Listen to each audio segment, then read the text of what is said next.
On Last Word this week... Hello! Frank Sidebottom here. Now, I'm stood today outside one of them shops, right? And in a minute, I'm going to go in the shop and buy some things. So come with me as we go in the shop to buy some things, like I just said I was. Frank Sidebottom, comic alter ego of Chris Sievey. Now, Chris Sievey was better known to thousands of fans as the comic character Frank Sidebottom. Wearing a papier-mâché head, a sharp 1950s suit, and singing lo-fi songs in a Mancunian accent, Frank developed a big following in the 1980s. The TV series Frank Sidebottom's Fantastic Shed Show and appearances on ITV's Saturday morning children's programme brought the character to a wider audience. Radio Timperley, named after Frank's home area of Manchester, also developed a cult following. Another musical venture was Frank's Oh Blimey Big Band, featuring the journalist John Ronson, the then unknown Chris Evans, and the DJ Mark Radcliffe. We spoke to Chris Sievey's agent, Nigel Round, and to Mark Radcliffe. He kind of was a plucky little Englander in a way, who wanted to succeed in show business by doing a television show from his own shed and playing these concerts. Radio Timperley goes all around the world. The head was disconcerting, really, because the character was so animated. His physical actions were really animated, and yet the face was a mask that never moved. So take my hand, but give it me back when you've finished with it. He was a kind of guy who did need to entrust in somebody.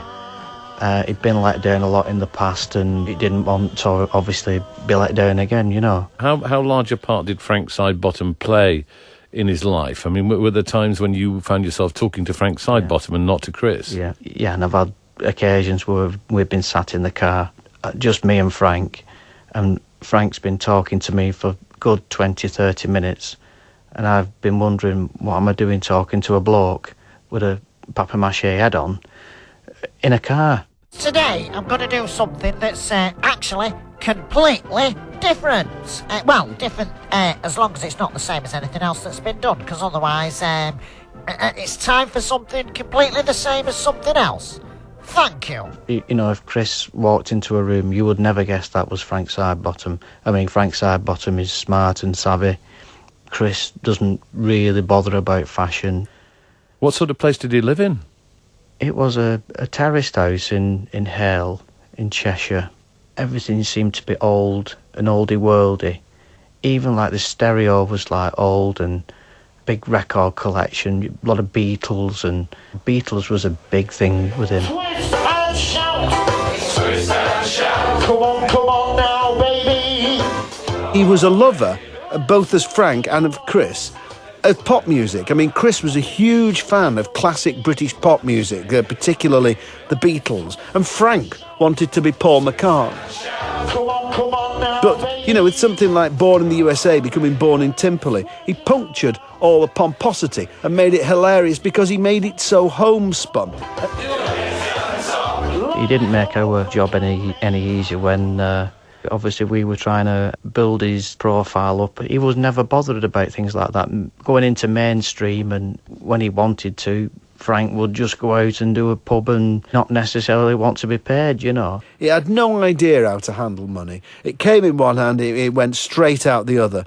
I sort of envied him. I mean, most of us play safe, really, in our lives, I think, in many ways, because, you know, at the end of the day, we want to have fun, but we want to go home to a nice house, and we want to have a car that works, and we want to have money to pay the bills. Even though I appreciate for his wife and children, this must have been really frustrating at times. Chris didn't give himself that safety net.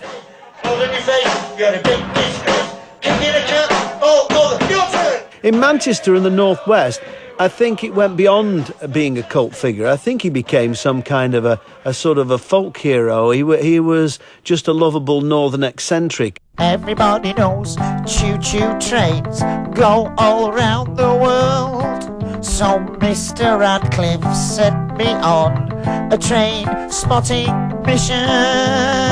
You know he did. What I loved about Chris, and I think one of the lasting effects he's had on me, is that, you know, he taught me that you could see the situations that everybody took for granted in different ways, and he would take the joke much too far. I remember going to a gig from Manchester to London, and the week before we'd been talking about travel games, what you could play, and the concept of travel snooker was discussed. And we thought, wouldn't it be funny if you had a snooker table in a van, you know, and so all the balls rolled from one side to the other every time you went round a corner. And we thought this was hilarious, Chris's idea. And most people would have left it there. Of course, when we got in the van to go to that gig from Manchester to London, there was a snooker table with the legs sawn off, set over the seats. And every time we went round the corner, all the balls rolled from one side to the other. 35 years of dirt.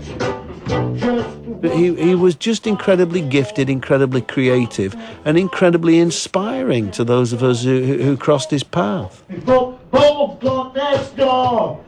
Hey, Mo. Me football's gone next door.